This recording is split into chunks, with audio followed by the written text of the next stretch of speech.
Welcome. One more question in problem on numbers.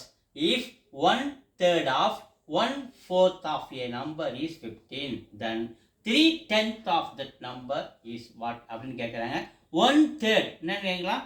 1/3 ஆஃப்னா multiply, 1/4னா 1/4 ஆஃப்னா multiply a number x is equal to is 15. So இப்போ பாருங்க, எதுவுமே நம்ம கேன்சல் பண்ண முடியாது. அப்போ மேலே அப்படியே ஒன்றால் எக்ஸை மல்டிபிள் பண்ணால் x by 3/4 or 12 is equal to 15. எக்ஸோடைய வேல்யூ வேணும்னா நமக்கு 15 மல்டிப்ளை, இந்த பக்கம் டிவைட் ஆகுற அந்த பக்கம் போய் மல்டிப்ளை ஆகுறாரு 12. ஸோ எக்ஸோட வேல்யூ நமக்கு என்ன கிடைக்குது? மல்டிப்ளை பண்ணால் 180 கிடைக்குது. ஸோ இந்த 180ல் 3/10 ஆஃப் தட் நம்பர் அப்படின்னு கேட்குறாங்க. ஸோ இதில் 3/10 ஆஃப் தட் நம்பர் அப்படின்னு கேட்கும்போது 0 கேன்சல் பண்ணிக்கலாம். 18 × 3 54. நமக்கு ஆன்சர் என்னது?